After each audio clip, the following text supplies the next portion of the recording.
Welcome to the live stream, Money in the Morning. Oh my God, I can't believe I said that. How embarrassing. Welcome to the live stream. Be the boss of your money. Money in the Morning is my radio show. Every morning it's a live show, 9 to 9:30 a.m., 103.9 FM. But this is the live stream. This is where you and I get comfortable. We're friends. We're chill. We're relaxed. It's just, I love doing the live stream. It's so much more fun than the radio show. Let's talk about contrarianism. Okay, so oil had its worst single day since September of 2022, so in over a year.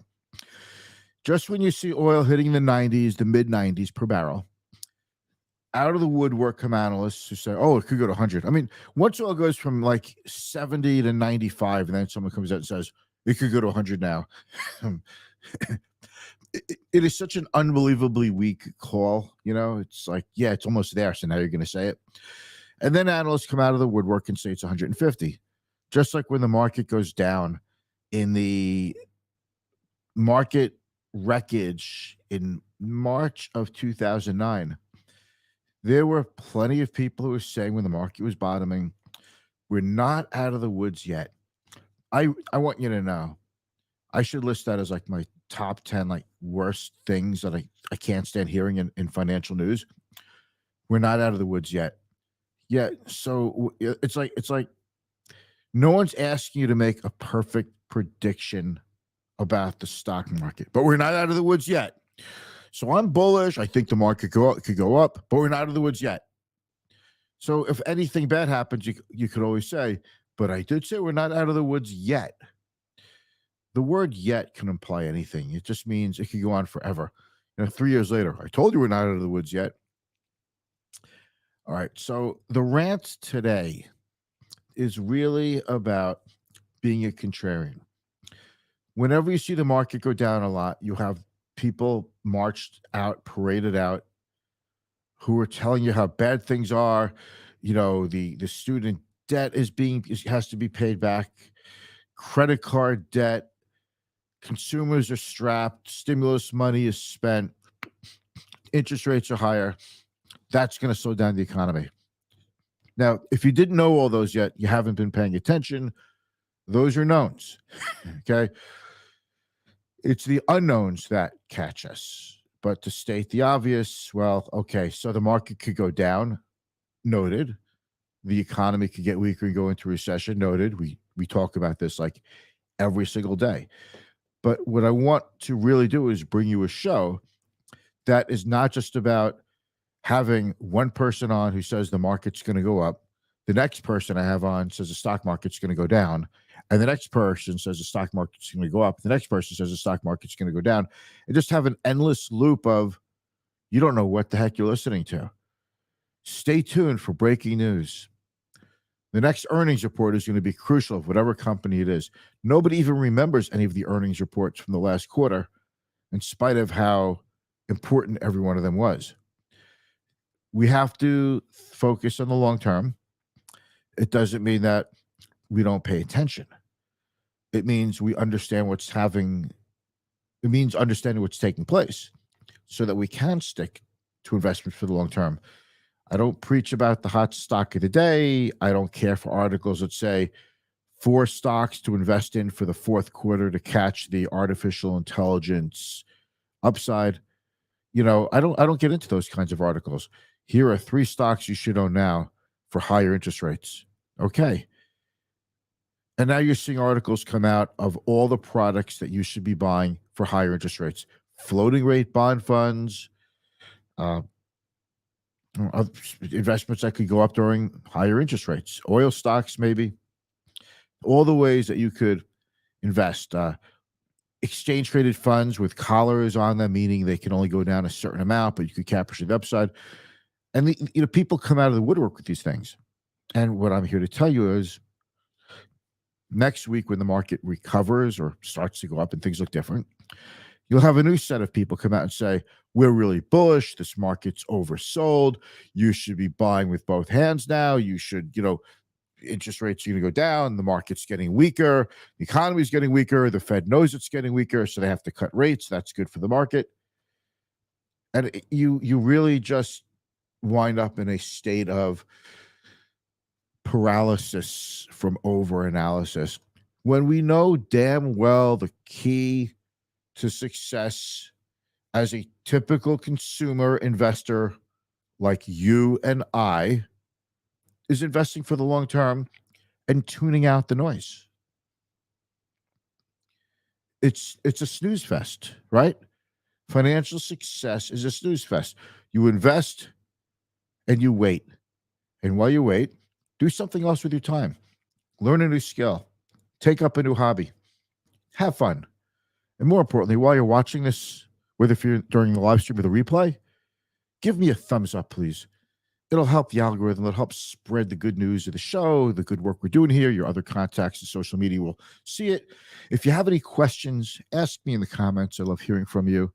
Words of wisdom in the comments, words of encouragement, or even your favorite emoji in the comments are always appreciated. I'll see them, and I'd love to get back to you. Let's roll the quick intro, which we're 6 minutes into the show already. We're going to talk about being a contrarian. What does it mean? When everyone is one side of the boat, it's time to go to the other side of the boat. It doesn't just mean buying when things are down.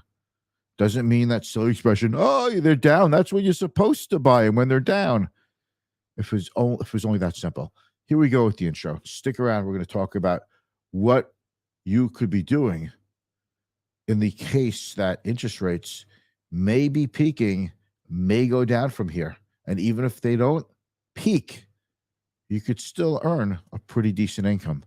And isn't that something really good? Because the title of this, Golden Age for Income, ? Let's take a look.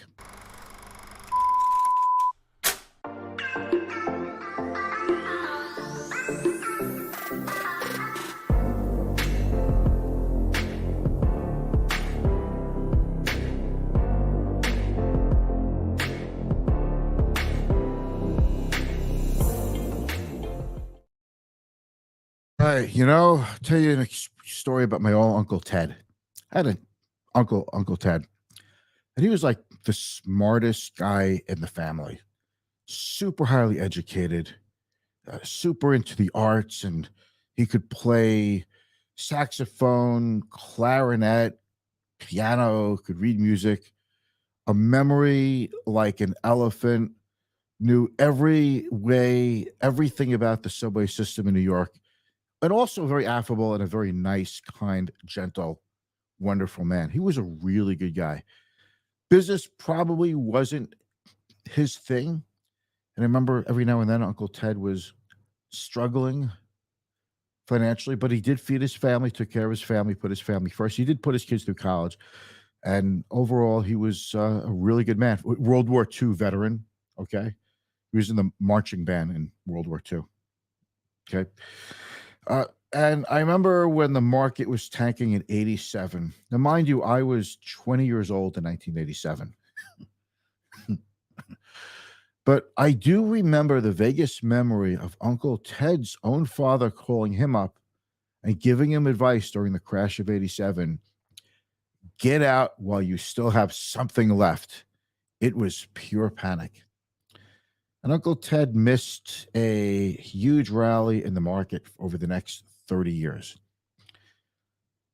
This is what happens when you are going without financial knowledge, because you could be smart in your area. But these are the kinds of mistakes people make, and they could become fatal. And that mistake of getting out while he still had something left in 87 basically cost him a decent lifestyle for his entire retirement. A retirement of making sure we do everything the cheapest possible way and really penny pinching. And a guy as good as my Uncle Ted deserved more. But he felt he had to get out because he hit the total panic button. And we've had other times to panic. During the wreck of 2007, remember the Great Recession, 2007 to 2009? And right after that, the iPhone came out, and the rest is history. And what about when the COVID, the pandemic started? Remember how much the market was going down every day? I mean, there were days like Every day, market's down 1,000 points or more, limit down, the market would close. And there was one day the market was down like 600 points for the day. And everybody's like, wow, that's a good day. It was only down 600 points. Because your thought of what a good day is changes after a lot of bad days. What you considered was a bad day isn't so bad anymore, right? But we go on and we have to consider the possibility that there are going to be setbacks. And that's the thing about being an investor. There are always setbacks, and investing means waiting. Investing means taking a step or two or more backwards before you go forward. Now, it doesn't mean you buy junk. It doesn't mean you buy stuff because, it's perpetual long term. There really are investments that never come back. You will once in a while step into an investment that could at least appear to be dead money forever. Maybe buying Lucent at 100, which went down to $1. Maybe AT&T could be dead money forever. $40-$50 stock with a great dividend, now about $14. Can it go back to 50? Maybe. I don't know. I mean, they seem to always have to spend a ton of money to reinvent their business every couple of years. They're strapped with debt, right? Maybe. IBM? Maybe. IBM has been the perpetual comeback kid now for at least 20 years. So that's the thing with individual stocks. You could buy an individual stock, it could go down, and it might never recover. That's what makes individual stock investing risky. And then if you have enough of them, you can overcome the possibility that one or two or three never do well because you're balancing that out with a few that could do very well over the long term. That's diversification, right? It's a strategy that we use to mitigate risk, but it doesn't protect your portfolio from going down in a generally down market. The other thing about diversification is it gives you more stability. While some investments zig, some zag, and it makes your portfolio smoother. It makes the ride smoother. Ultimately, you expect all of your investments to do well in the long term, but while we're getting from year 0 to year 20, you expect all your investments to do well, but they will do well and do poorly at different times, making your ride over the long term a little smoother, a little easier to manage. That's important because if your portfolio goes down enough, you might be tempted to sell. You might be tempted to get out. You might be tempted to get out while you still have something left, like my dear old Uncle Ted, and never get back in. Or take such a steep loss to the moment, locking it in, that you have such less money working for you going forward that it'll take decades to recover. And as you get older, you obviously don't have decades to recover. And, your risk tolerance changes as you get older and you have to start scaling money back. This is why not just me, but financial advisors who are worth their salt, like my brethren that you follow on social media and LinkedIn, you know who you are, my good guys and women, my good fellow financial advisors. This is why you're told that money you need in the next year or two is already set aside in cash. So when we do get these crazy markets, you're okay. You don't have to sell into a down market. And I'm not saying every time you need to sell something to raise cash for your expenses that the market's going to be at a peak. But that's why we rebalance periodically. Once a quarter, once a year, as long as we rebalance.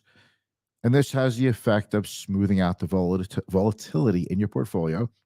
And it gives you a chance to rebalance with a little bit less money in the market because the other money, you've taken some money out of the market to get ready for more bills, more financial obligations coming up, and to always maintain your emergency fund. This is common sense, right? This is smart personal finance. And I think this is forgotten in a market like this. I think, we need a reminder because all of a sudden the focus is interest rates and higher interest rates, not just higher interest rates, but the speed at which interest rates have been rising on the long end on the 10-year treasury bond in the last 3 or 4 weeks is really what has knocked the stock market down. Now, stocks started going down in July, so we're a couple of months into a generally down market. We had a down market for the month of September. We're starting October off on a pretty negative foot. Seasonally, markets start to do well middle, end of October, and that carries into the spring, into May. And then we get into this, should you sell in May and go away? We'll talk about that in May. Okay. The point of the matter is, what is the point of the matter? The point of the matter is we forget what we're doing here. We forget what we're trying to do. And that's the point of education. That's why you hear lessons over and over about Roth IRA conversions, being tax smart when you retire, claiming Social Security later as opposed to earlier, dollar cost averaging every month, because it's the basics. You know, there's if you just follow the basics, you're doing well. I met with a client today. She is a friend, someone I've known for over 20 years, and not somebody who made a lot of money. And we went over in my Money Guide Pro software, her retirement, her expenditures. You know, we gave her 30 years in retirement. Hopefully she has more good years than that, of course. But we did everything right. And she has 90% plus odds of success, meaning odds of not running out of money in retirement before she dies. And it just proves to you that it's not how much you make, it's how much you save and invest. This person is walking out of here with a 1.5 mil account. She's in great shape. She's kept her head on her shoulders in good times and bad times. And it just embodies smart personal finance, a really good quality and just a patient quality. And it worked. And it's nice to see it work. Now, she already had those qualities before she met me. So I'm not taking credit for her success. I was happy to be her sounding board, her coach, her first call during a tough market, my first call during a tough market. And we kept a level head and got through the good times and bad times. And now we're reconfiguring the portfolio more toward income producing investments, getting her ready to start converting her money into time. Because when you work, you're converting your time into money. And then when you retire, you're converting your money back into time. Except in that process, your money grows ahead of inflation because it's invested. Granted, there are times when you take a step backward and you would have been better off just leaving your money under the mattress. But over time, inflation goes up, markets go up, corporate earnings become worth more in times of inflation, believe it or not. And then your account goes up. And that's how it's done. And your dollar cost average, you invest consistently, you stay invested, you reinvest. Really, I'm proud of this person and I'm very happy to work with her. So to be a contrarian, we have to actually think about the possibility that interest rates could actually stop going up, or they don't have much more to go up, or they could even go down. This is maybe not the golden age for income investing, but this is the best time to become an income investor or delve more into being an income investor that I have seen in over 20 years. My career is only 34 years, so I'm going back over 20 years. This is a great time, and you're getting really good yields. Now, here's the thing, but we're not out of the woods yet in interest rates. You never know. Interest rates could go higher because the possibilities are endless, right? I hate that expression, the possibilities are endless. It's a sales tool. We have to go by probabilities. Possibility is the earth could get hit by a meteor and we're all dead tomorrow. So why even bother investing, right? I mean, where the possibility is you could get hit by the proverbial bus tomorrow.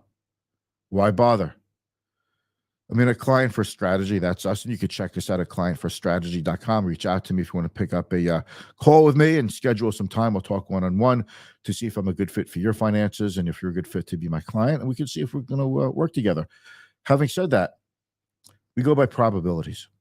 Probability of life expectancy, probability of the market going up, probability of interest rates gyrating between high and low, lots of probabilities, but we don't go by endless possibilities. Okay. Because for all the bad possibilities, that's what insurance is for. Right? That's what diversification is for. That's what an emergency fund is for. But outside of that, the rest of it is positive probabilities, right? But right now, you can get a 1 year and 2 year T bill. That's a treasury bond that matures over the short term. You're getting over 5%. By the way, they're free from state income tax. You only pay federal tax on those.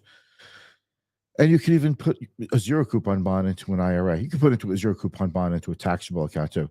That's a bond. Instead of buying a bond at 100 cents on the dollar and it pays 5% for, let's say, 10 years, and at the end of the 10 years, you get your principal back. You buy the bond at, let's say, 62 or 63 cents on the dollar, and it grows more or less at around 5% compounded annual rate until it gets to 100 cents on the dollar at maturity. And because you're not getting a coupon, you get a slightly higher interest rate, and it's a good way to put away some money. And the other thing is it takes away reinvestment risk. So the key is, if you're, this friend of mine who was in today in my office, she said, why would I buy a 10-year treasury bond or even a 2-year treasury bond when I'm getting over 5% on a 6-month treasury bond or a 3-month treasury bond? And the point is that if the Fed starts cutting interest rates in a year, then when you roll over that bond that matures, you're going to wind up reinvesting possibility with a lower interest rate, while the 2-year will go on paying that 5% plus until it matures. The 10-year will be paying almost 5% until it matures. So one thing you could do is you could buy bonds at 3 months, 6 months, a year, 2 years, 5 years, 10 years, for example, ladder out the maturities. And as the short-term bonds mature, you could reinvest them into new bonds going at, let's say, a year, right? Or replace the same kind of bond. That is a way to go. And it's not hard to do, and it's something that we do here for our clients. So the key is, what would you buy if interest rates could stop going up or only go up a little bit more? We don't know if interest rates have peaked or not. I could give you all the reasons why interest rates have peaked, but if you believe the economy is going to slow down, and if you believe we could go into a recession, then you probably find the current interest rate environment attractive. So let's take a look at a couple of things here, okay?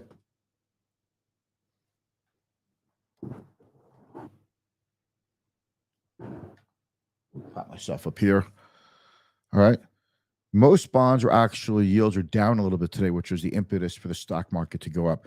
But I think interest rates went up so quickly that they were due for a reprieve, and that's why they backed up just a little bit. But the 10-year, you see 4.73, it did reach 4.88% at one point today. Okay. But 30-year mortgage national average is almost 7.8%. Just so you know. Stock market recovered a drop today, up 127 on the Dow. It was down like 1.8% yesterday or something, 1.5%. So it was up almost 0.4% today. NASDAQ had an okay move up. S&P, no recoveries from yesterday's losses by any means, but a little bit of a recovery. Gold continues to go lower. Oil down almost 5.5% to 84. I did notice that along the streets of Long Island, where I live, price of gasoline is starting to drop already. And the VIX came back down a little bit below 19. All right. And Bill Gross says he's down. Bill Gross is a famous bond fund manager who's really one of the pioneers of bonds. His thing with bonds originally was not just bonds for income, but bonds for total return. And he became, even to this day, he was the biggest bond manager ever for an individual fund. But Bill Gross is down on both stocks and bonds and says, well, he likes pipeline companies. He could be wrong, though. I'm not betting your future on that, right? And did you hear that noise today at around 2:20 this afternoon? Your phone made a noise, an alarming noise. That happened to every cell phone in the country, by the way. So if you're in like a store or a doctor's office or a populated place, probably everybody jumped, right? But let's take a look at PFF. This is a preferred shares ETF. It's not far from its 52-week low. I'm not saying that's a good thing. I'm just saying that it's down because interest rates are high. But its preferred stocks dividend yield is over 7%, down about 5% in the year. And if interest rates come down, this should be a good place to go up because historically, when interest rates come down, this goes up. It's preferred stocks of companies that you are familiar with, as an example. And some of the companies, preferred stock issuers, are Wells Fargo, Citigroup, Bank of America, Nextera, BlackRock, JP Morgan, KKR, Citigroup, more JP Morgan. So that's one place to go. The other place could be high yield bonds. High yield bonds is what we used to call junk bonds back in the day, but high yield bonds is like a more gentleman way to call them, the junk bonds. So that's another place to look at. But the high yielding spaces, in particular, dividend paying stocks. And I'm the first proponent to tell you, do not buy a stock because of the dividend. It's just one reason. And dividend stocks have tanked this year, and many tanked last year. So it's just a world of pain, especially for you boomers out there who are chasing dividend stocks because you were getting nothing in the bank. Well, how'd that go? You see, dividend stocks are still stocks, but you'll hear investors, you'll hear people on TV talk about dividend stocks like they're a separate asset class. Well, we're buying dividend stocks, not stocks. We're buying dividend stocks. They're still stocks. They're still risky. They're still volatile, and they could still go down. So big whoop, you could be down 30% on a stock instead of 32% on a stock because of the dividend. For most of you, I don't think that's going to make you feel much better about the performance of your portfolio. However, with the market down the way it is, with anything that pays an interest rate or a dividend being down because treasury bills are now competitive for interest rates with stocks, you have an opportunity to actually invest for income and have a different kind of portfolio that relies more on dependable interest and less on undependable stocks. Now, I know what you're going to say. Stocks are more dependable over the very long term. And I certainly believe that because they've delivered more return over the long term. But at a certain age and a certain point of your life, a certain point or a certain portion of your portfolio would start to shift into income producing and more stable kinds of assets. And we've got the best environment to do that now than we've seen in over 20 years. And as far as those who say, well, interest rates could go higher, though, they could still go higher. There could be more rate hikes. There could be, or there could not. But if a current dividend yield or interest rate yield is good for your portfolio, that's appropriate for you, your time horizon, your needs, your investment objectives, your risk tolerance, then there's your answer. You don't have to wait for all the possibilities, most of which are probably not going to come true. That's the story for today. I thank you for watching, and I'll be back soon.